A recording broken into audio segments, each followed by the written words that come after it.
नमस्कार. मी डॉक्टर पद्मजा गणपत्ते. सुसंवाद करिअरचा या चर्चासत्रात तुम्हा सगळ्यांचे पुन्हा एकदा मनापासून स्वागत. आजचा चर्चेचा विषय हा अतिशय महत्त्वाचा आहे. भारत हा कृषीप्रधान देश आहे. 140 कोटी लोकसंख्येचा जर आपण विचार केला तर अन्न, वस्त्र, निवारा या मूलभूत गरजांपैकी अन्न ही कधीही न भागणारी गरज आहे आणि त्याचा एकमेव आधारस्तंभ आहे ॲग्रिकल्चरल सेक्टर म्हणजे शेती. शेती म्हटलं की एक चित्र आपल्या डोळ्यापुढे तरळतं.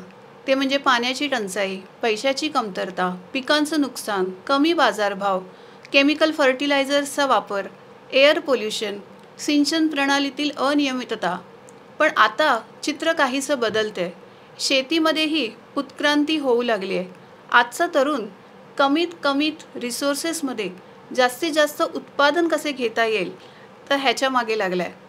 त्याचबरोबर agritech, sustainable farming, organic farming, vertical farming, precision agriculture यासारखे शब्द आपल्या कानावर पडतात आहेत.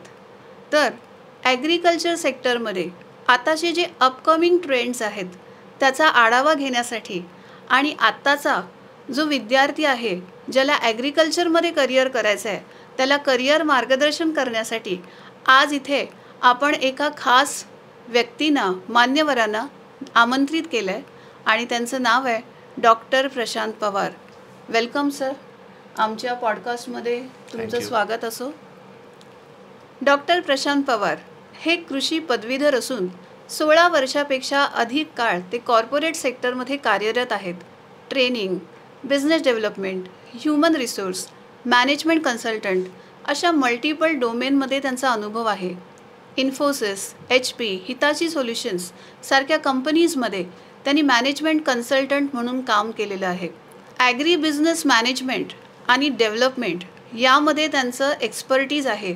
त्या विषयावर ते अनेक व्याख्याने, शिबिरे घेत असतात. त्याबरोबर लेखही लिहित असतात. त्यांना सिम्बॉयसिस आंतरराष्ट्रीय विद्यापीठाच्या संशोधन सल्लागार समितीवर विशेष तज्ज्ञ म्हणून त्यांना बोलवण्यात येते. स्टार्टअपसाठी वाधवानी फाउंडेशनमध्ये ते मेंटॉर म्हणून ऑनबोर्ड आहेत. तिथे जवळजवळ 9 कृषी उद्योजकांना ते सतत मार्गदर्शन करत असतात. अनेक इंटरनॅशनल आणि नॅशनल मॅगझिन्समध्ये त्यांचे लेख प्रसिद्ध होतात. सकाळ ॲग्रोवनमध्ये त्यांचं नियमित लेखन आहे. सध्या ते कॅन बायोसिस या कृषी क्षेत्रातल्या अग्रगण्य कंपनीत असिस्टंट व्हाईस प्रेसिडेंट म्हणून कार्यरत आहे. तर वेलकम सर. पुन्हा एकदा तुमचं स्वागत आहे. तर आता आपण चर्चेला सुरुवात करूया. धन्यवाद. तर सर, पहिला प्रश्न मला तुम्हाला असा विचारावासा वाटतो की ॲग्रिकल्चरल सेक्टरमध्ये आपण करिअर करावं असं तुम्हाला कधी वाटलं आणि तुमची करिअर जर्नी जी आहे ती आमच्या प्रेक्षकांना ऐकायला नक्की आवडेल, तर त्याबद्दलही थोडं सांगा. खरं तर 10वी नंतरच कृषी क्षेत्रामध्ये करिअर करायचं असं मनापासून ठरवलं होतं. पण 11वी 12वी जी आहे हे मी फलटणला जाऊन केली. त्याच्यामध्ये हॉर्टिकल्चर हा विशेष सब्जेक्ट घेतला आणि नंतर BSc ॲग्रीला मला कोल्हापूर कॉलेजमध्ये ॲडमिशन मिळालं. आता जेव्हा प्रेरणा कुठून घेतली असा प्रश्न तुम्ही विचारला तर त्याचं उत्तर मला द्यायचं आहे की मूळचे आपण जे आहे आपला संबंध शेतीशीच जोडला गेलेला आहे. माझे वडील जरी नोकरीनिमित्त पुण्यामध्ये आले तरीसुद्धा आमचं मूळ गाव जे आहे ते नारायणगावच्या जवळ वडगाव कांदळी म्हणून आहे आणि शेतीच हा आमचा प्रमुख व्यवसाय तेव्हापासून होता. त्यामुळे शेतीशी नाळ ही जी आहे पहिल्यापासून जोडली गेलेली आहे. पुढचा प्रश्न जो तुम्ही विचारला करिअर जर्नीबद्दल, तर याच्यामध्ये BSc ॲग्री करून जेव्हा पुण्यामध्ये आलो तर त्यावेळेला MBA करायचं हे निश्चित होतं. पण थोडंसं वेगळ्या वाटेला जायचं म्हणून मी MBA HR केलं आणि त्याच्यानंतर माझा प्रवास जो आहे हा कॉर्पोरेट क्षेत्रामध्ये सुरू झाला. तर MBA HR केलं, मग काही IT कंपन्यांमध्ये HR म्हणून काम केलं आणि त्यानंतर परत जेव्हा मला PhD करायची होती तर त्यावेळेला मी ठरवलं की मला या क्षेत्रामध्ये ॲग्रिकल्चरमध्येच जे आहे माझं काम जे आहे ते पुढे न्यायचं आहे आणि त्यासाठी मग मी काही ॲकॅडमिक इन्स्टिट्यूट्समध्ये काम सुरू केलं आणि नंतर मग माळशेज, ॲग्रोटेक, वरद, हायटेक आणि काही काळ MIT सारख्या संस्थेसोबतसुद्धा मी जोडलो गेलो होतो आणि सध्या मी कॅन बायोसिसमध्ये आहे. फारच इन्स्पायरिंग आहे जर्नी. म्हणजे ॲग्रिकल्चरल सेक्टरमध्येही राहून तुम्ही इंडस्ट्रीमध्येही आहात. तर हे आमच्या प्रेक्षकांना आज नवीनच म्हणजे माहिती एक मिळाली. तर मला दुसरा प्रश्न असा विचारावासा वाटतो, की तर एखाद्या विद्यार्थ्याला ॲग्रिकल्चरल सेक्टरमध्ये जर आपलं करिअर करायचं असेल, तर 12वी नंतर काय पर्याय आहेत आणि त्यासाठी काय क्रायटेरिया किंवा एलिजिबिलिटी आहे त्याबद्दल आम्हाला थोडंसं सांगा. खरं तर 12वी नंतर भरपूर असे पर्याय उपलब्ध आहेत. पण BSc agri, BSc horticulture, BSc forestry, fishery, animal husbandry, agribiotech अशा वेगवेगळ्या जे पर्याय आहेत ते उपलब्ध आहेत. याच्या व्यतिरिक्त इंजिनिअरिंग सेक्टरमध्ये सुद्धा BTech ॲग्री इंजिनिअरिंग आहे किंवा फूड टेक्नॉलॉजीसारखा सब्जेक्ट आहे. तर याच्यामध्ये सुद्धा ते मुलं जी आहेत ती करिअर करू शकतात. आणि फक्त एवढंच नसून अनेक अशा सब ब्रँचेस ॲग्रिकल्चरमध्ये निर्माण झालेल्या आहेत की पूर्वी फक्त या पारंपरिक ज्या डिग्रीज आहेत तेवढंच होतं. पण आता बऱ्याचशा नवीन गोष्टींचा अंतर्भाव झालेला आहे. बरीचशी विद्यापीठं नवीन नवीन कोर्सेस घेऊन येत आहेत. त्याच्यामध्ये टेक्नॉलॉजीचा अंतर्भाव आहे किंवा इतर काही नवीन गोष्टी आहेत. जसं BSc ॲग्री केल्यानंतरसुद्धा पुढे जे आहे काही पर्याय उपलब्ध आहेत किंवा आपण परदेशात जाऊन शिक्षण घेऊ शकतो. अशा निरनिराळ्या पद्धतीने जी मुलं आहेत ती करिअर करू शकतात. तर भारतातच नव्हे तर इतर देशात सुद्धा ज्या संधी आहेत त्या मोठ्या प्रमाणात आहेत. कारण आपल्याकडे जर आपण बघितलं तर 70% जनता ही शेतीवर अवलंबून आहे असं आपण बोलतो. परंतु याच्यामध्ये कसं आहे की ॲग्रिकल्चरचा दर्जा जो आहे, ॲग्रिकल्चरचा जो आपला काय म्हणू आपण पूर्ण समाजामध्ये बघण्याचा दृष्टिकोन हा थोडासा वेगळा आहे. त्यामुळं याच्यामध्ये मुलांचं जे करिअर आहे ते अजून फ्लरिश होऊ शकतं. पण आपल्याकडं त्या दृष्टीने आपण बघणं गरजेचं आहे ॲग्रिकल्चरकडे. तर खूप संधी उपलब्ध आहेत. अरे वा, फारच छान. त्याच योगे पुढचा प्रश्न असा आहे की मास्टरसाठी किंवा स्पेशलायझेशनसाठी कुठले कोर्सेस आहेत ॲग्रिकल्चरमध्ये? आता स्पेशलायझेशनचा जेव्हा आपण विचार करतो तर जे नॉर्मल स्पेशलायझेशन्स आहेत म्हणजे MSc जेव्हा तुम्ही ॲग्री करता तर MSc ॲग्रीमध्ये तुम्हाला एंटॉमॉलॉजी आहे, पॅथॉलॉजी आहे, ॲग्रोनॉमी आहे, इकॉनॉमिक्स आहे किंवा हॉर्टिकल्चर आहे, असे वेगवेगळे विषय आहेत. परंतु याच्या व्यतिरिक्त पण पुढं जाऊन आपण MSc जी आहे ती ॲग्रीबायोटेकसारखा नवीन एक सेगमेंट ओपन झालेला आहे किंवा ॲग्रीटेकमध्ये आपण अजून काही नवीन कोर्सेस आलेले आहेत त्याच्यामध्ये आपण करिअर करू शकतो. त्यामुळं पदवी आणि पदव्युत्तर या दोन्हीही ठिकाणी भरपूर साऱ्या संधी उपलब्ध आहेत. फक्त एकच गोष्ट होती की मुलांना माहीत नसतं की ॲक्च्युली या फील्डमध्ये काय करायला पाहिजे, मी कसं जायला पाहिजे. तर मला वाटतं की हे ऑप्शन्स असे भरपूर उपलब्ध आहेत मुलांना. फारच छान इन्फॉर्मेशन आहे ही. आणि जे विद्यार्थी हे ऐकत असतील त्यांना नक्कीच एक दिशा मला असं वाटतं मिळेल या उत्तरातून. नक्कीच. तर ॲग्रिकल्चरल सेक्टरमध्ये सर उद्योजकांसाठी काय संधी उपलब्ध आहेत? अतिशय चांगला प्रश्न विचारला मॅडम तुम्ही. कारण आपल्याकडं उद्योजक जे आहे याच्यामध्ये कृषी उद्योजकता याचं एक वेगळं महत्त्व आहे. कारण ग्रामीण भागामध्ये जर आपण बघितलं तर शेती आणि शेतीपूरक असे अनेक व्यवसाय त्याच्यामध्ये आहेत. अगदी कृषी सेवा केंद्रापासून ते फार्म मॅनेजमेंट, कृषी म्हणजे फूड प्रोसेसिंग असेल किंवा ड्रोन सेवा देण्याचे नवीन गोष्टी असतील किंवा एक्सपोर्ट असेल, अशा वेगवेगळ्या क्षेत्रामध्ये या उद्योजकांना संधी आहेत. फक्त एकच आहे की याच्यामध्ये शिक्षण जर आपण योग्य पद्धतीने घेतलं, आपण शिक्षण म्हणजे माझा डिग्री असा अर्थ नाही आहे. त्याच्यामध्ये आपण जर नवीन नवीन गोष्टी आत्मसात केल्या तर आपल्याला जास्त चांगल्या प्रकारे आपण जे आहे शेतीपूरक व्यवसाय हे चांगल्या पद्धतीने करू शकतो. तर नक्कीच येणारा जो काळ आहे हा तरुण उद्योजकांसाठी एकदम उदयोन्मुख असा काळ असणार आहे आणि खूप चांगल्या संधी याच्यामध्ये उपलब्ध आहेत. फारच छान. तर याच्या पुढचा असा प्रश्न मला पडला आत्ताच की जे नॉन बॅकग्राऊंड ॲग्रिकल्चरल सेक्टर आहे म्हणजे जे फार्मर्स नाही आहेत, नॉन बॅकग्राऊंडमधनं येतात, तर त्यांना जर ॲग्रिकल्चरल सेक्टरमध्ये करिअर करायचं असेल तर ते शक्य आहे का? निश्चितपणे शक्य आहे. कारण ॲग्रिकल्चर हा फक्त थेरॉटिकल सब्जेक्ट नाही आहे, हा प्रॅक्टिकल सब्जेक्ट आहे. आणि हे प्रॅक्टिकल सब्जेक्ट जेव्हा आपण म्हणतो तर मी असे बरेच उद्योजक किंवा बरेच अशी करिअर प्रॉस्पेक्टिव्हनी मुलं बघितली की ज्यांचं ॲग्रीचं बॅकग्राऊंड नाही आहे पण ते अतिशय चांगल्या पद्धतीने ॲग्रीच्या क्षेत्रामध्ये काम करत आहेत.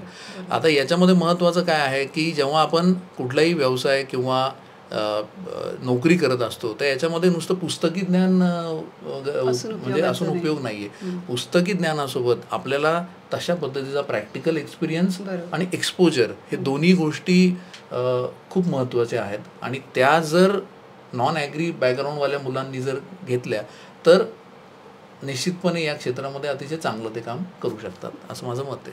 म्हणजे विद्यार्थ्यांची पॅशन आणि इंटरेस्ट हेही तितकंच महत्त्वाचं आहे. कुठलंही क्षेत्र ते कधीही त्याच्यामध्ये सक्सेस हे नक्कीच मिळवू शकतात. अगदी म्हणजे तुम्ही अगदी कळीचा मुद्दा उचललेला आहे की पॅशन आणि त्यांचा इंटरेस्ट.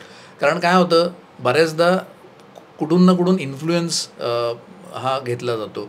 म्हणजे आपण एखादी गोष्ट करायची तर मग आपण कोणाला विचारायचं किंवा कोण काय करतंय का असं बघून आपण निर्णय घेतो. पण यामध्ये कसं आहे की आपल्याला फक्त तेवढंच गरजेचं नाही, आपल्याला त्याच्यातली इत्यंभूत माहिती मिळणं गरजेचं आहे आणि मग आपण त्या दृष्टीने डिसिजन मेकिंग जे आहे ते घेणं गरजेचं आहे. त्यामुळे निश्चितपणे पॅशन आणि इंटरेस्टचा एक वेगळा महत्त्व आहे याच्यामध्ये. फारच छान. तर पुढचा एक मला प्रश्न अजून एक पडलाय की जर ॲग्रिकल्चरमध्ये एखादा विद्यार्थी शिक्षण घेतोय तर कुठल्या प्रकारचे स्किल्स डेव्हलपमेंटकडे त्याने लक्ष दिलं पाहिजे की जे त्याला त्याच्या करिअर ग्रोथमध्ये उपयोगी पडतील, आणि कुठले असे सर्टिफिकेशन्स पण आहेत का स्पेसिफिक? नक्कीच. हा जो प्रश्न आहे हा खूप जिव्हाळ्याचा प्रश्न आहे माझ्या. कारण काय होतं ॲग्रिकल्चरमध्ये डिग्री घेऊन पुढे जाताना खूप गोष्टी त्याच्यामध्ये महत्त्वाच्या आहेत.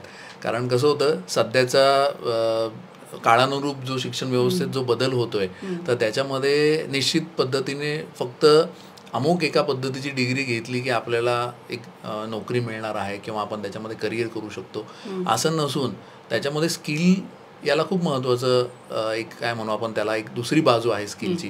कारण काय होतं सगळ्यात पहिल्यांदा जेव्हा आपण थेरॉटिकल नॉलेज घेतो म्हणजे सब्जेक्ट नॉलेज घेतो तर ते आपण नॉलेज आत्मसात करतो. म्हणजे 4 वर्षाची जी डिग्री आहे ॲग्रीची याच्यामध्ये आता पुढे गेल्यानंतर काय होतं ॲप्लिकेशन जे आहे त्या नॉलेजचं ते खूप महत्त्वाचं आहे. कारण प्रॅक्टिकल एक्सपोजर जर मिळालं नाही तर जे नॉलेज आपण पुस्तकी ज्ञान जे घेतो त्याचं इम्प्लिमेंटेशन होणार नाही. आता हे करत असताना याच्या जोडीला 2 महत्त्वाच्या गोष्टी लागतात. पहिलं म्हणजे कम्युनिकेशन स्किल. आता कम्युनिकेशन स्किल म्हणजे बऱ्याचशा मुलांचा असा भ्रम असतो की फक्त इंग्लिश कम्युनिकेशन स्किल. तर याच्यात इंग्लिश कम्युनिकेशन स्किल महत्त्वाच्या आहेत पण इतरही भाषांमध्ये मराठी जी आपली मातृभाषा आहे याच्यामध्ये सुद्धा आपल्याला काही गोष्टी व्यवस्थित मांडता यायला पाहिजेत. त्याच पद्धतीने जो पुढचा मुद्दा आहे कम्युनिकेशन स्किलसोबत प्रेझेंटेशन स्किल. तर होतं काय आपण म्हणजे निश्चितपणे जी विद्यार्थी असतात यांना भरपूर काही गोष्टी माहीत असतात पण जेव्हा प्रेझेंट करण्याची वेळ येते जेव्हा सांगण्याची वेळ येते तेव्हा ते थोडेसे डळमळीत होतात किंवा त्यांचा कॉन्फिडन्स नसतो. तर मला वाटतं डिग्री घेताना हे 2-3 स्किल जे आहेत हे त्यांनी आत्मसात करणं खूपच गरजेचं आहे. कारण याच्याशिवाय पुढं काहीच गत्यंतर नाही आहे. म्हणजे मी खूप स्कॉलर मुलगा आहे, मला खूप चांगले मार्क्स पडलेत पण मला सांगता येत नाही तर मग त्याला तिथं थोडासा तो मागे पडलेला दिसतो. आणि पुढचा जो तुम्ही प्रश्न विचारला की या व्यतिरिक्त काही सर्टिफिकेशन्स तर जे मी तुम्हाला बोललो की हे जे नॉर्मल गोष्टी आहेत कम्युनिकेशन स्किल आहेत प्रेझेंटेशन स्किल आहेत किंवा डोमेन एक्सपर्टीजच्या बाबतीमध्ये जे आपण बोलतो की त्याच्यामध्ये भरपूर सर्टिफिकेशन गव्हर्नमेंट सारख्या ज्या म्हणजे गव्हर्नमेंट स्पॉन्सर्ड युनिव्हर्सिटीज ज्या आहेत तर या युनिव्हर्सिटीज त्याच्यामध्ये आपल्याला वेगवेगळे कोर्सेस देतात. जसे की ऑर्गॅनिक फार्मिंगचं सर्टिफिकेशन असेल किंवा ड्रोनच्या ट्रेनिंगच्या संदर्भात काय असेल किंवा अजून एखादा सर्टिफिकेशन कोर्सेस इन काय म्हणू आपण त्याला पॉली हाऊस आणि ग्रीन हाऊस असेल तर असे भरपूर सारे कोर्सेस त्याच्यामध्ये उपलब्ध आहेत. फारच छान माहिती सर. पुन्हा एकदा तर असंही ऑब्झर्वेशन आहे की ॲग्रिकल्चरमध्ये पदवी घेतल्यानंतर सुद्धा विद्यार्थी हे कॉम्पिटिटिव्ह एक्झामकडे जास्त वळताना दिसतात. तर हा एक मुद्दा आहे, तर या मुद्द्याबद्दल तुमचं काय मत आहे? निश्चितपणे हा मुद्दा जो आहे हा काही वर्षांपूर्वी तो अतिशय जास्त प्रमाणामध्ये ॲप्लिकेबल होता. कारण मी 2006मध्ये जेव्हा माझी डिग्री कोल्हापूर कॉलेजमधून कंप्लीट केली तेव्हा माझ्या बॅचमधील बहुतांश सगळीच मुलं जी आहेत ही कॉम्पिटिटिव्ह एक्झाम्सची तयारी करायची आणि त्यावेळेला ॲग्रीचा स्पेशल सब्जेक्टचा आविर्भाव जो आहे कॉम्पिटिटिव्ह एक्झाम्समध्ये असायचा.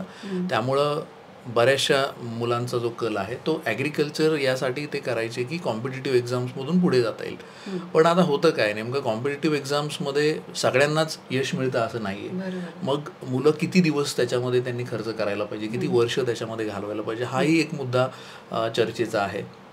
परंतु होतं काय, जेव्हा मार्केटमध्ये आपण 1 वर्ष गेल्यानंतर दुसरं वर्ष येतं, तर याच्यामध्ये कॉम्पिटिशन जी आहे तेवढी तीव्र होत जाते. आता जेव्हा कॉम्पिटिशन तीव्र होते, तेव्हा त्याच वेळेला नवीन ज्या बॅचेसमधून जी मुलं येतात, तर त्यांच्यासाठी त्या संधी ज्या आहेत त्या जास्त मोठ्या प्रमाणात उपलब्ध होतात. तर मला एवढंच म्हणायचं आहे की कॉम्पिटेटिव्ह एक्झाम्स जर करायच्या असतील तर करायला त्याचा अभ्यास निश्चित पाहिजे आणि तिथेही रिप्रेझेंटेशन जे ॲग्रीचं व्हायला पाहिजे. पण त्याचसोबत आपण किती वर्ष त्याच्यामध्ये खर्च करणार आहोत हेही तेवढंच आपण बघायला पाहिजे. आणि पूर्वीच्या काही म्हणजे वर्षांपूर्वी असं एक हे होता की ॲग्रिकल्चरमध्ये संधी ज्या आहेत ह्या मर्यादित होत्या. पण आज तसं नाही आहे. आज संधी ह्या अमाप संधी उपलब्ध आहेत आणि त्या दृष्टीने मुलांनी जे आहे ते कॉम्पिटेटिव्ह एक्झाम्समध्ये जर म्हणजे त्यांचे प्रयत्न झाले आणि त्यांना जर त्याच्यामध्ये यश नाही मिळालं तर प्रायव्हेट सेक्टर जो आहे तो त्यांच्यासाठी म्हणजे खुला आहे आणि ते कधीही येऊ शकतात. म्हणजे मला वाटतं मुलांनी जर आपलं एक गोल किंवा पर्पज ठरवला की मी कॉम्पिटेटिव्ह एक्झामसाठी कशासाठी जात आहे, तर मला वाटतं त्यांच्या दृष्टीने हे फार महत्त्वाचं ठरेल त्यांच्या करिअरला एक शेप किंवा आकार मिळण्यासाठी. तर हा फारच एक्सप्लेनेशन अगदी ॲप्ट होतं याच्यासाठी. As a subject matter expert हा पुढचा प्रश्न. मॉडर्न ॲग्रिकल्चरमध्ये टेक्नॉलॉजी आणि बिझनेस मॅनेजमेंट हे काय रोल प्ले करतं तुमच्यामध्ये? खरं तर हा मुद्दा जो आहे हा खूप विस्तृत चर्चा करण्यासारखा आहे. परंतु याला थोडक्यात जर आपल्याला समअप करायचं असेल तर टेक्नॉलॉजी या पहिल्या ॲस्पेक्टवर मी बोलतो. याच्यामध्ये काय झालं आहे की जे आता मॉडर्न ॲग्रिकल्चर आपण म्हणतो आहे तर ते हळूहळू एक नवीन शेप घ्यायला लागलं आहे. याच्यामध्ये प्रिसिजन फार्मिंग असेल. प्रिसिजन फार्मिंग म्हणजे काय, GPS, IoT, internet of things, त्याच्यानंतर सॅटेलाईट मॅपिंग, अशा सगळ्या वेगवेगळ्या गोष्टी त्याच्यामध्ये येतात. याच पद्धतीने ड्रोन. आता पूर्वी काय होतं, फक्त नॅपसॅक पंपनी स्प्रे घेतले जायचे. अजूनही ते जास्त प्रमाण आहे. पण त्याच्यासोबतच आता ड्रोनचा सुद्धा नवीन आविर्भाव झाला आहे. ड्रोननी सुद्धा चांगले कारण लेबरचे जे प्रॉब्लेम्स आहेत आणि इव्हन स्प्रेइंगसाठी ड्रोनची टेक्नॉलॉजी सुद्धा आता म्हणजे एक नव्या पद्धतीने आकार घेत आहे. त्याच पद्धतीने ड्रीप इरिगेशन जे आहे ते आता गेल्या 20 वर्षामध्ये आपण बघितलं की ड्रीप इरिगेशनचं महत्त्व हे शेतकऱ्यांना पटू लागलेलं आहे. खूप जास्त पाण्याचा जो अपव्यय व्हायचा त्याऐवजी ड्रीप इरिगेशन वापरायला लागलेत. आणि दुसरी गोष्ट जी आहेत की जे टेक्नॉलॉजीमध्ये फक्त इन्स्ट्रुमेंट किंवा इक्विपमेंटच नाही. मग आता नवीन टेक्नॉलॉजी म्हणजे जेनेटिकली मॉडिफाईड क्रॉप्स नवीन आलेले आहेत, हाय यील्डिंग व्हरायटीज आहेत त्याच्यामध्ये. तर हे टेक्नॉलॉजी ड्रिव्हन जो आस्पेक्ट आहे तो हा जास्त पुढे जाणारा आहे.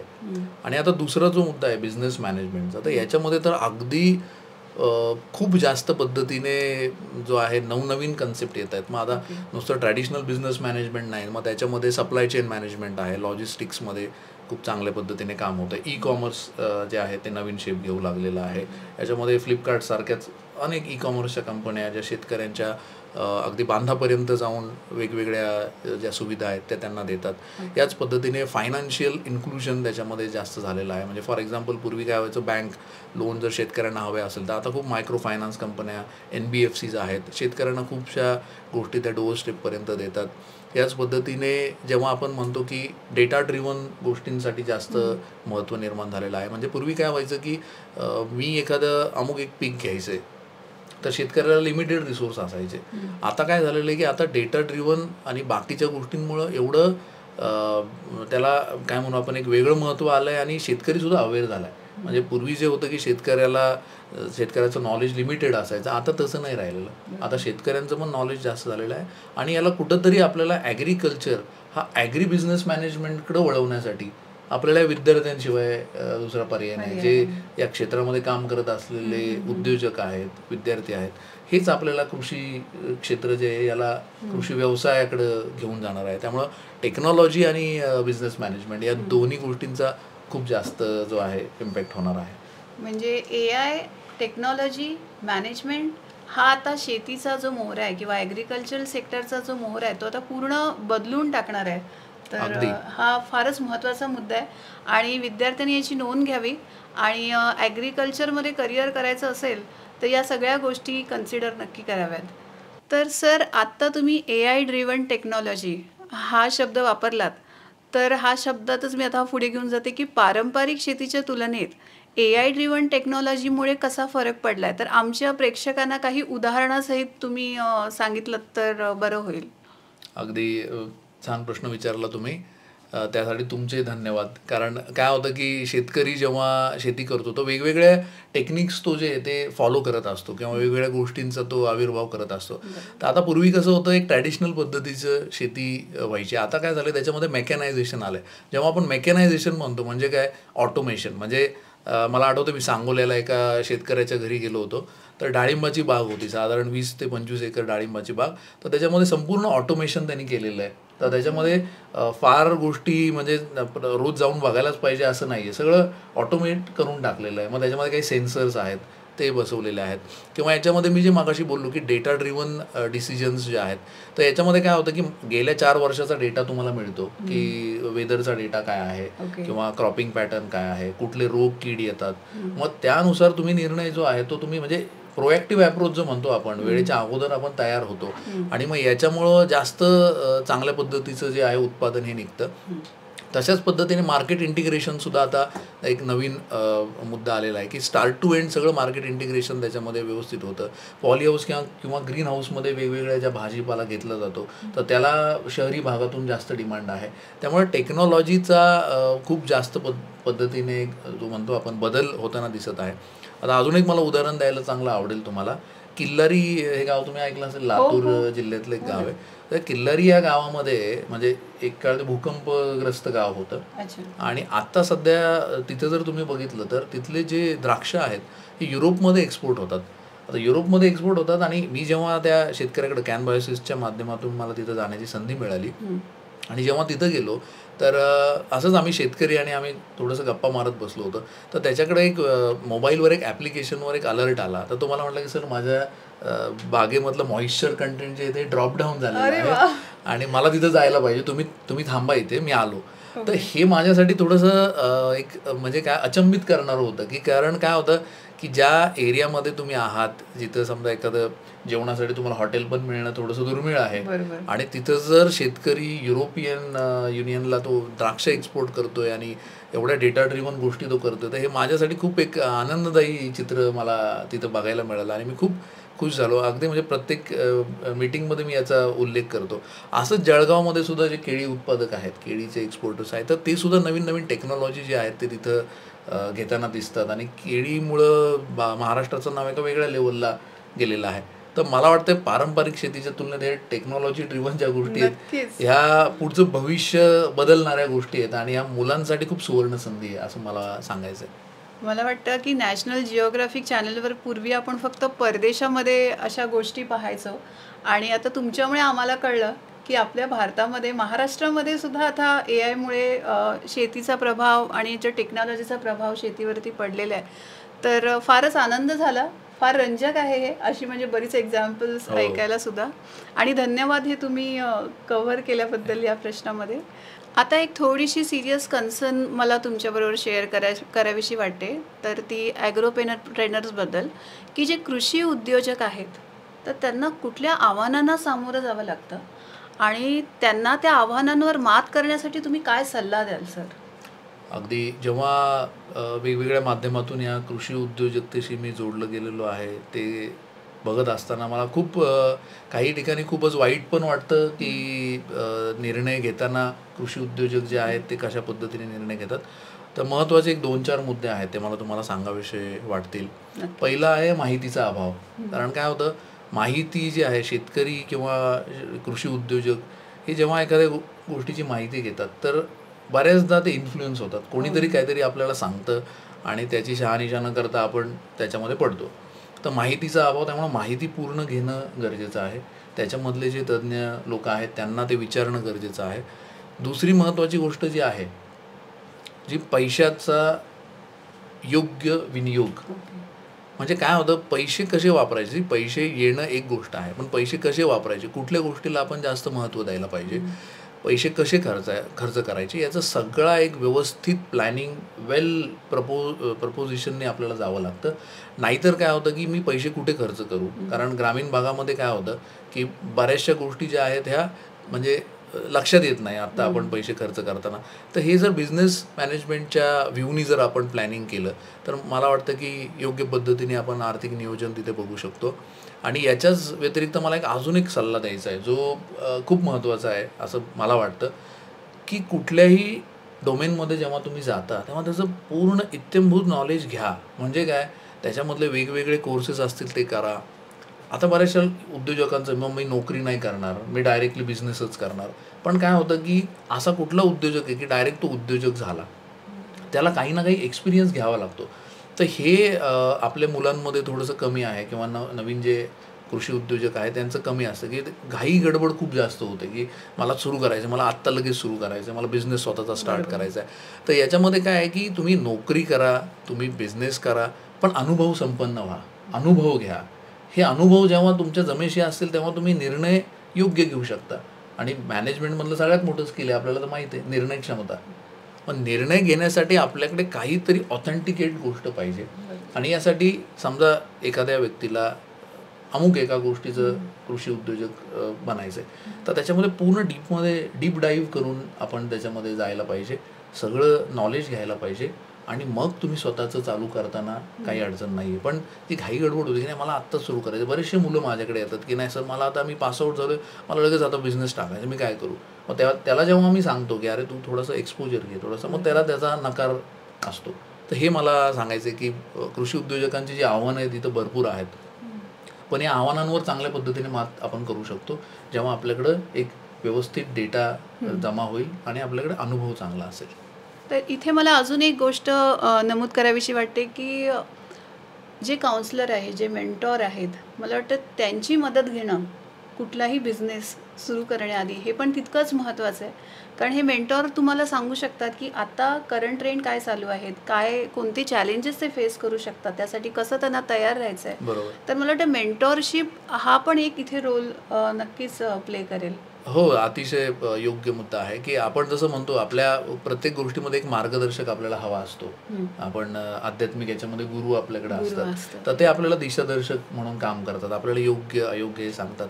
पण जेव्हा आपण थोडासा एककल्ली कार्यक्रम करतो तर त्यावेळेला मग आपल्याला अडचणींचा जो आहे तो त्याला सामोरं जावं लागतं. तर त्यामुळं मार्गदर्शक असणं खूप गरजेचं आहे. आणि आत्ता सध्या या मार्केटमध्ये खूप मार्गदर्शक उपलब्ध आहेत. फक्त योग्य मार्गदर्शकाकडे आपण जायला पाहिजे. आणि कृषी विद्यापीठं पण चांगली कामं करत आहेत, त्यामुळे तिथंही तुम्ही जे तज्ज्ञ लोक आहेत, प्रोफेसर्स आहेत, त्याच्यामध्ये सब्जेक्ट मॅटर एक्सपर्ट्स आहेत, तर त्यांची मदत आपण निश्चितपणे इथं घेऊ शकतो. फारच छान, फारच छान. तर आत्ताच आपण कृषी उद्योजकांच्या आव्हानांबद्दल बोललो, तर त्यावेळी मला असं लक्षात आलं की प्रॅक्टिकल एक्सपिरियन्सबद्दल तुम्ही म्हणालात, तर विद्यार्थी दशेत असताना या प्रॅक्टिकल एक्सपिरियन्स किंवा इंटर्नशिपचा काय रेलेवन्स आहेत. आता आपण बघतो बऱ्याचशा अशा सोशल ऑर्गनायझेशन्स आहेत, पाणी फाउंडेशन आहे, स्वदेश फाउंडेशन आहे, टाटा ट्रस्ट आहे, की ज्या अशा प्रकारच्या इंटर्नशिप ऑफर करतात. रुरल डेव्हलपमेंट, त्यातले चॅलेंजेस कसे फेस करायचे आणि त्याच्या संदर्भातल्या ज्या इतर गोष्टी आहेत. तर हा जो अनुभव आहे तो किती महत्त्वाचा आहे आणि त्याचा काय रेलेवन्स आहे? नाही, कसं आहे जेव्हा करिअर अपॉर्च्युनिटीजबद्दल आपण बोलतो तर पूर्वी सोशल ऑर्गनायझेशनकडे करिअर अपॉर्च्युनिटीज म्हणून बघितलं जायचं नाही. किंवा जे तुम्ही बोलले त्याच्यामध्ये 2 डायमेन्शन्स आहेत. जेव्हा तुम्ही एखादा इंटर्नशिप किंवा रिसर्च प्रोजेक्टबद्दल आपण बोलतो तर त्या वेळेला काय आहे की बऱ्याचशा universities, government, private university plus वेगवेगळे जे बोर्ड्स आहेत ते संशोधन प्रकल्प कार्यान्वित करत असतात. आणि त्याच्यामध्ये त्यांना रिसर्च असिस्टंट किंवा त्याच्यामध्ये ट्रेनी जे आहेत, इंटर्न्स हे हवे असतात. मग त्याच्यामध्ये पण ही जी संधी आहे ही शक्यतो पोस्ट ग्रॅज्युएट मुलांना, MSc करत असलेल्या मुलांना जास्त संधी तिथं उपलब्ध असते. आता जेव्हा आपण सोशल ऑर्गनायझेशनचा विचार करतो तर त्याच्यासाठी अशी काही मर्यादा नाही. अगदी व्हॉलंटियर म्हणून तुम्ही सुरू करू शकता. ज्या संस्थांचं, नामांकित संस्थांचं तुम्ही नाव घेतलं, याच्यासोबत बऱ्याचशा संस्था आहेत. बायफ आहे, त्याच्यानंतर टाटा ट्रस्ट तुम्ही सांगितलं, स्वदेश फाउंडेशन, तर हे खूप चांगल्या पद्धतीने काम करतात. पण आता त्याच्यामध्ये पण जो सेगमेंट आहे हा खूप वास्ट आहे. म्हणजे एकच गोष्ट नाही की फक्त ॲग्रिकल्चर, त्याच्यामध्ये रुरल डेव्हलपमेंट आहे, त्याच्यामध्ये सॅनिटायझेशन आहे, त्याच्यामध्ये काय म्हणू आपण त्याला, ज्या सेव्ह सॉईल अशी मुवमेंट आहे. आता आपण सद्गुरूंमुळे आपल्याला ती सेव्ह सॉईल मुवमेंट कळाली. त्याच्यामध्ये इतक्या गोष्टी आहेत, ग्रामविकास आहे की ज्या करण्यासाठी असंख्य प्रमाणात त्याच्यामध्ये माणसं लागणार आहेत. आणि त्याच्यामध्ये कसे 2 गोष्टी आहेत. आता सोशल ऑर्गनायझेशनमध्ये जेव्हा आपण करिअर करतो तर त्याच्यामध्ये दोन्ही म्हणजे स्वार्थ आणि परमार्थ असं दोन्ही गोष्टी तिथं साधल्या जातात. कारण सामाजिक संस्था ज्या आहेत त्यांचं योगदान खूप मोठं आहे खरं तर भारतासारख्या देशामध्ये. पण अजून काम करणं खूप गरजेचं आहे. म्हणजे for example save soil movement असेल तर याच्यामध्ये अजून शेतकऱ्यांना आम्ही आता कॅनव्हासच्या माध्यमातून जेव्हा गावागावामध्ये जाऊन सांगतो तर तेव्हा त्यांना लोकांना खूप आश्चर्य वाटतं की अरे ही एक चिमूट जी माती आहे याच्यामध्ये करोडो सूक्ष्मजीव असतात का, हे आम्हाला आजपर्यंत कोणी सांगितलं नाही. तर अवेअरनेस आणि लोकांना समृद्ध करणे म्हणजे अवेअरनेस एक आहे की गोष्ट त्यांना सांगणे की अरे असं करू नये, हे केल्यामुळं असं होतं किंवा हे केल्यामुळं याचा चांगला फायदा होतो, ही एक गोष्ट झाली. आणि दुसरी गोष्ट की त्यांना अजून समृद्ध बनवण्यासाठी काय, म्हणजे समजा सॉईलमध्ये ऑर्गॅनिक मॅटर चांगला असेल तर मग कसा फायदा पुढे गेल्यानंतर आपल्याला होतो, मग कसे कीड आणि रोग कमी येऊ शकतात. तर या वेगवेगळ्या मुद्द्यांना हात घालण्यासाठी याच्यामध्ये आवड असणारी लोक, म्हणजे नुसतं म्हणून उपयोग नाही की मला ॲग्रिकल्चरमध्ये काम करायचं बट मला एअर कंडिशनमध्ये बसायचं आहे. आपल्याला तो फील्डमध्ये जावं लागेल, आपल्याला शेतामध्ये जाऊन काम करावं लागेल, ग्रामीण भागामध्ये जाऊन काम करायला लागेल. तर याच्यासाठी आपल्याला नकार घंटा नको आहे. कारण बऱ्याचदा आता ग्रामीण भागातलं जे चित्र आपण बघतो की म्हणजे असं पेपरमध्ये जे वाचलं की बऱ्याचशा शेतकऱ्यांना म्हणजे शेतकऱ्यांची जी मुलं त्यांचं लग्न होताना अडचणी येतात. मग मुली म्हणतात की नाही आम्हाला शेतकरी मुलगा नको. मग आता याच्यामध्ये कसं आहे की असा ट्रेंड जर आपण ठेवला, मग आपण एका बाजूला म्हणतो की 70% जनता जी आहे ती शेतीवर अवलंबून आहे आणि एका बाजूला आपण ॲग्रिकल्चरला जर अगदी त्या सगळ्या टेक्नॉलॉजी आणि याच्यामध्ये अगदी नंतरचा दर्जा देणार असू तर मग हे संयुक्तिक नाही आहे. तर त्यामुळं हे सोशल ऑर्गनायझेशनमध्ये काम करत असताना किंवा ह्या गोष्टी असताना सामाजिक भान पण आपल्याला ठेवणं गरजेचं आहे आणि आपल्याला समतोल साधणं गरजेचं आहे. कारण करोनासारख्या काळामध्ये आपण बघितलं की आपल्याला वाचवलं फक्त आपलं जे काही चांगलं फूड आपण घेतलं, ते चांगलं फूड कुठून मिळालं, शेतकऱ्यांकडून मिळालं. आणि शेती बरीचशी त्यावेळेला जी जनता आहे शहरातली ग्रामीण भागामध्ये जात होती. तर हा जो आहे ही रिॲलिटी आहे. म्हणजे याच्यामधून आपल्याला आपण कितीही टेक्नॉलॉजीने अपग्रेड झालो तरी शेवटी आपला मूळ पाया जो आहे तो शेती आहे आणि शेतीपूरक व्यवसाय हे आपण विसरता कामा नये. आणि सामाजिक संस्था याच्यामध्ये खूप चांगलं काम करत आहेत. तर फारच छान उत्तर आहे. आणि मला वाटतं ग्रासरूट लेवलला जोपर्यंत कोणताही विद्यार्थी जाऊन काम करत नाही त्याशिवाय त्यातली प्रगल्भता किंवा त्याशिवाय त्यातला जो अनुभव समृद्ध जो होतो तो होता येत नाही. तर हे फारच छान उत्तर दिलं सर तुम्ही. आता विद्यार्थ्यांच्या दृष्टीने येणाऱ्या काळामधला अतिशय महत्त्वाचा प्रश्न की येणारा काळ हा ॲग्रिकल्चरल सेक्टरसाठी काय घेऊन येणार आहेत, कुठल्या प्रकारचे सेक्टर्स किंवा कुठल्या प्रकारच्या अपॉर्च्युनिटीज हा ओपन करणार आहे आणि तो कसा असेल की ज्यामुळे आमचे विद्यार्थी आहेत एक डिसिजन की मला ॲग्रिकल्चरल सेक्टरमध्ये जायचं आहे की नाही ती घेऊ शकतात. तर तुम्ही काय सल्ला द्याल सर? मला हा सल्ला द्यायला खूप म्हणजे आवडेल. कारण येणारा काळ जो आहे हा कृषी क्षेत्रात करिअर करण्यासाठी इच्छुक असलेल्या मुलांसाठी सुवर्ण काळ असेल हे मी सांगू इच्छितो इथे.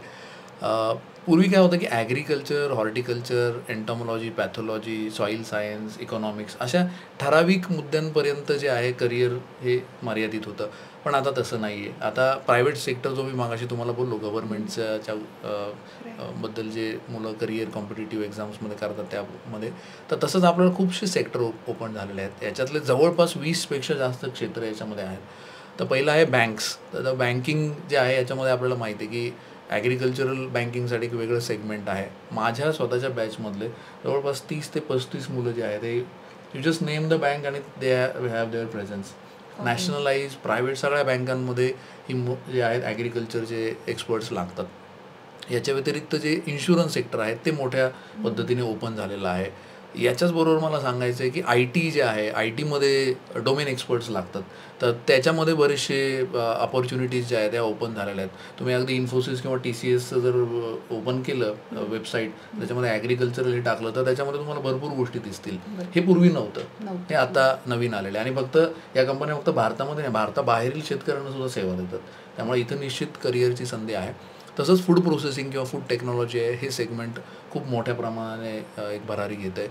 ॲग्री इनपुट तर सेक्टर आहेत, सीड, पेस्टिसाईड, फर्टिलायझर, आमचं बायोलॉजिकल्स, याच्यामध्ये खूप चांगल्या संधी आहेत. त्याच्यानंतर ॲग्रिकल्चर लॉजिस्टिक्स आहे, अर्बन गार्डनिंग आहे, त्याच्यानंतर सोशल ऑर्गनायझेशनबद्दल आपण आत्ताच बोललो, मीडिया आहे. प्रत्येक मीडिया जे आहे ते म्हणजे ज्या मोठमोठे चॅनल्स आहेत यांच्या शेतीसाठीचा एक वेगळा सेगमेंट ओपन होतो आहे, तर ते ओपन आहे. FMCG सारखा म्हणजे फास्ट मुव्हिंग कन्झ्युमेबल गुड्स जे आहेत याच्यामध्ये खूपशा संधी आहेत. याच्याच व्यतिरिक्त पब्लिक सेक्टर जो आहे हा एक मोठा आहे अजून, ज्यांना समजा गव्हर्नमेंटमध्येच जायचं आहे तर पब्लिक सेक्टरमध्ये फूड कॉर्पोरेशन ऑफ इंडिया आहे, नॅशनल डेअरी डेव्हलपमेंट बोर्ड आहे, अशा अनेक संस्था त्याच्यामध्ये आहेत. वेअर हाऊसिंग कॉर्पोरेशन आहे, सेंट्रल आणि स्टेट वेअर हाऊसिंग आहे. त्याच्यानंतर ॲग्रीटेक जो आहे हा सेक्टर ओपन आहे. कोऑपरेटिव्ह सेक्टर आहे ज्याच्यामध्ये इफकोसारखी संस्था आहे खूप मोठी, यांच्या दरवर्षी रिक्रुटमेंट हजारो संख्येने ते घेत असतात. याच्या व्यतिरिक्त कन्सल्टन्सीज ज्या आहेत त्या आहेत. आता मला सांगायला आवडेल की असा एक सेगमेंट ओपन झाला आहे, बिग 4 ऑडिटिंग फर्म्स ज्या आहेत, KPMG, डेलॉइट, ह्या सगळ्या कंपन्यांमध्ये ॲग्री एक्सपर्ट्स लागतात. आता आपल्या मुलांना जर माहीत नसेल तर तिथपर्यंत पोहोचणार नाही. त्यामुळे हे जे सेगमेंट आहे नवीन ओपन झालेलं आहे. याच व्यतिरिक्त रुरल डेव्हलपमेंट जे आहे आता आपण बोललो ते खूप मोठ्या पद्धतीने एक नवीन आकार घेतं आहे. याचबरोबर एन्व्हायरमेंटल कॉन्झर्वेशन आहे, इरिगेशनमध्ये ॲग्री इंजिनियर्स जे आहेत यांना संधी आहे, फार्म इक्विपमेंटसारखं किंवा मशिनरीजसारखं जे सेगमेंट आहे तर ऑलरेडीच आहे. त्यामुळं भरभरून काम करण्याची संधी या सेक्टरमध्ये. मी प्रयत्न केला की सगळे सेक्टर कव्हर करण्याचा, पण मला वाटतं याच्याही पलीकडे जाऊन अजूनही काही सेक्टर्स असू शकतात. तर ॲग्रिकल्चरल सेक्टर हे शेतीची लागवड इथपर्यंत राहिलेलं नाही आहे. आणि सर तुमचं उत्तर अतिशय समर्पक आहे. म्हणजे जे एरियाज आत्ता आमच्या लक्षातही आत्तापर्यंत आलेले नाही आहेत ते सगळे तुम्ही कवर केले आणि फार धन्यवाद सर तुमचे. कारण आज मुलांना तुम्ही एक दिशा दाखवली, एक मोठा एक ग्राफ दाखवला की जो त्यांना ॲग्रिकल्चरल सेक्टरमधून एका सक्सेसकडे नेऊ शकेल सर. तर एक शेवटचा प्रश्न सर आता, की तुम्ही मुलांना ज्यांना ॲग्रिकल्चरमध्ये करिअर करायचं आहे त्यांना काय करिअर मंत्र द्याल सर? निश्चित हा करिअर मंत्र जो प्रश्न तुम्ही विचारला आहे त्याच्यामध्ये कसं आहे, मी मगाशीसुद्धा बोललो की आपली जी भारताची जी अर्थव्यवस्था आहे ही शेतीवर जास्त मोठ्या पद्धतीने अवलंबून आहे. परंतु आपण जो त्याला शेती किंवा शेतीपूरक व्यवसाय किंवा एकंदरीतच ॲग्रिकल्चर सेक्टरकडे बघण्याचा जो दृष्टिकोन आहे हा जोपर्यंत आपण बदलत नाही आणि हा फक्त ॲग्रिकल्चर करणाऱ्या मुलांसाठी मर्यादित नसून हा सर्वांसाठी हा महत्त्वाची गोष्ट आहे. त्यामुळे ते मला अधोरेखित पहिलं करायला आवडेल. म्हणजे फॉर एक्झाम्पल जर आपल्याला कोणी विचारलं की तुमचा मुलगा काय करतो किंवा अमुक काय करतो, मग आपण मोठ्या अभिमानाने सांगतो माझा मुलगा IT मध्ये आहे किंवा माझी मुलगी याच्यामध्ये अमुक एका सेक्टरमध्ये आहे. पण ॲग्रिकल्चर म्हटलं की आपलाच आवाज तिथे थोडासा कमी होतो. मग हे का होतं? कारण काय आहे की आपण ॲग्रिकल्चरला बघण्याचा जो दृष्टिकोन आहे तो आपला बदलणं सगळ्यांचा गरजेचं आहे. शेतकरी म्हणजे पिचलेला किंवा त्याला काहीतरी मदतच पाहिजे असं नसून शेतकरी हा स्वतः आत्मनिर्भर होतोय, पण ते होण्यासाठी आपण त्याला अजून सक्षम बनवण्यासाठी ही जी पुढची पिढी आहे, ही जी नवीन येणारी मुलं आहेत जे उद्योजक बनायचे किंवा त्याच्यामध्ये एक्सपर्ट बनायचे, तर या मुलांना पारंपरिक शिक्षणासोबत स्किलचं अपग्रेडेशन करणं अतिशय महत्त्वाचं आहे. कारण स्किलचं अपग्रेडेशन केलं तर हे त्या लेवलला जातील. कारण काय होतं, संधी खूप आहेत पण त्या संधी तिथपर्यंत जाण्यासाठी जे स्किल्स पाहिजेत ते जर आपल्याकडे नसतील तर नुसतं मी खूप हुशार आहे असं म्हणून उपयोग नाही किंवा मला डिग्रीला अमुक एक पर्सेंटेज आहेत ते म्हणून उपयोग नाही. कारण पूर्वी कसं होतं, शिक्षण इज इक्वल टू डिग्री. आता तसं राहिलेलं नाही आहे आणि येणारा जो काळ आहे तो अजून मोठ्या पद्धतीने बदलणार आहे. मग इथं कसं आहे की शिक्षण प्लस स्किल सेट्स हे दोन महत्त्वाच्या गोष्टी त्याच्यामध्ये आहेत. आणि याच्या व्यतिरिक्त अजून एक गोष्ट मला सांगायची की ज्या काही आपल्याला एंट्री लेवलच्या अपॉर्च्युनिटीज आहेत तर त्या आपल्याला ग्रॅब करण्यासाठी आपल्याला डोमेन एक्सपर्ट्स बनणं गरजेचं आहे. मी अमुक एका फील्डमध्ये, ॲग्रिकल्चर इज नॉट जस्ट की माझं ॲग्रिकल्चरमधले जे सब फील्ड्स आहेत त्याच्यामध्ये मला डोमेन एक्सपर्टीज जे ते मला घेणं गरजेचं आहे. जेव्हा डोमेन एक्सपर्टीज आपल्याकडे येईल तेव्हा आपण जास्त समृद्ध होऊ. तर मला करिअर मंत्र फक्त एवढंच आहे की शिका शिका आणि शिका. Learn and learn. There is never full stop for learning. Even मी सुद्धा आता कंटिन्युअसली लर्निंग फेजमध्ये आहे. आपण सगळेच, म्हणजे लर्निंग इज नेवर एंडिंग. तर मला एवढंच करिअर मंत्र द्यायचं आहे की शिकत राहा, आत्मसात करा.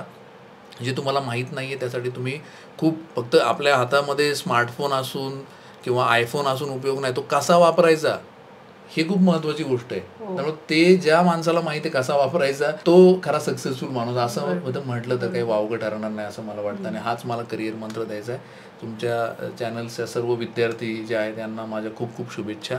आणि भविष्यात सुद्धा त्यांना कुठलंही मार्गदर्शन लागलं तरी ते म्हणजे संपर्क करू शकतात.